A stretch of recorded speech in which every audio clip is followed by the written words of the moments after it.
കോഴിക്കോട് പയ്യാനക്കലിൽ വിദ്യാർത്ഥിയെ തട്ടിക്കൊണ്ടുപോകാൻ ശ്രമം. മോഷ്ടിച്ച കാറുമായി എത്തിയാണ് പ്രതി സിനാൻ അലി യൂസഫ് വിദ്യാർത്ഥിയെ തട്ടിക്കൊണ്ടുപോകാൻ ശ്രമിച്ചത്. സംശയം തോന്നിയ നാട്ടുകാർ പ്രതിയെ പിടികൂടി പോലീസിൽ ഏൽപ്പിച്ചു.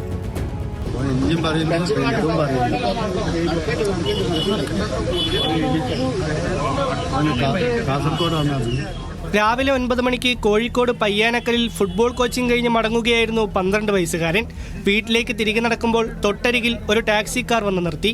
കാറിൽ കയറാനും വീട്ടിൽ കൊണ്ടുവിടാമെന്നും കാർ ഓടിച്ചിരുന്ന പ്രതി കാസർഗോഡ് പരപ്പ സ്വദേശി സിനാൻ അലി യൂസഫ് കുട്ടിയോട് പറഞ്ഞു. കുട്ടി വിസമ്മതിച്ചിട്ടും പ്രതി വിടാൻ കൂട്ടാക്കിയില്ല. നിർബന്ധിച്ച് കാറിൽ കയറ്റി കൊണ്ടുപോകാൻ ശ്രമിച്ചു. ഇതിനിടയിലാണ് സമീപത്തുണ്ടായിരുന്ന ഓട്ടോ ഡ്രൈവർ ഫൗസിക് അവിടെ എത്തുന്നത്. കാര്യം തിരക്കിയപ്പോൾ നിർബന്ധിപ്പിച്ച് വണ്ടിയിൽ കയറ്റിയെന്ന് കുട്ടി പറഞ്ഞു. സംശയം തോന്നിയ ഫൗസിക് യുവാവിനെ പിടിച്ചു നിർത്തുകയും നാട്ടുകാരെ കാര്യമറിയിക്കുകയും ചെയ്തു.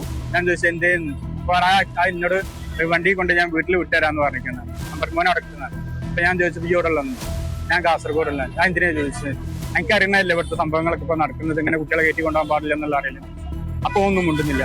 കൂടുതൽ ചോദ്യം ചെയ്തതിൽ കാർ ബീച്ച് ആശുപത്രി പരിസരത്തെ ടാക്സി സ്റ്റാൻഡിൽ നിന്നും മോഷ്ടിച്ചതാണെന്ന് മനസ്സിലായി. എനിക്ക് ഓർഡർ പോകാണ്ടായിരുന്നു. അപ്പൊ ഞാൻ മൂത്രമൊഴിക്കാൻ വേണ്ടിയിട്ട് റൂമിലേക്ക് പോയി വന്നു. 5 മിനിറ്റ് ഞാനൊരു വണ്ടി ഇരിക്കായിരുന്നു.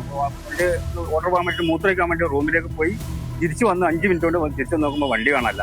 അപ്പൊ വണ്ടി ചാവി വണ്ടിയിൽ വെച്ചിരുന്നു. സാധാരണ ഞങ്ങൾ ചിലപ്പം വെക്കും ചിലപ്പം വെക്കാതെ ഇരിക്കും. അങ്ങനെ കണ്ടല്ലോ നമ്മള്. നാട്ടുകാർ പിടികൂടിയാണ് പ്രതിയെ പോലീസിൽ ഏൽപ്പിച്ചത്. ലൈംഗിക ചൂഷണത്തിനായാണ് വിദ്യാർത്ഥിയെ തട്ടിക്കൊണ്ടുപോകാൻ ശ്രമിച്ചതെന്ന് പ്രതി പോലീസിന് മൊഴി നൽകി.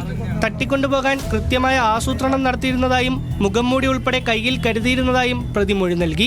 കുട്ടിയെ ലൈംഗിക ചൂഷണത്തിന് വേണ്ടിയിട്ട് തട്ടിക്കൊണ്ടുപോകാൻ ശ്രമിച്ചതായിട്ടാണ് നമുക്ക് ഇതുവരെയുള്ള ഒരു അന്വേഷണത്തിൽ നിന്ന് മനസ്സിലാവുന്നത്. ആ കാറിൽ തന്നെ കുട്ടിയെ മുഖംമൂടി മുഖത്ത് മറച്ചു കൊണ്ടുപോകാൻ കണക്കാനുള്ള തുണിയും ഇയാൾ കരുതിയിട്ടുണ്ടായിരുന്നു. ഒരു ഷോൾ ഉണ്ടായിരുന്നു, ഒരു തോർത്തും ഇയാൾ കൈവശം വെച്ചിട്ടുണ്ടായിരുന്നു. കർണാടക പോലീസ് ഉദ്യോഗസ്ഥനെ കരിങ്കല്ലുകൊണ്ട് തലക്കടിച്ച കേസിലെ പ്രതിയാണ് സിനാൻ. വൈദ്യപരിശോധന പൂർത്തിയാക്കിയ പ്രതിയുടെ അറസ്റ്റ് രേഖപ്പെടുത്തി കോടതിയിൽ ഹാജരാക്കി.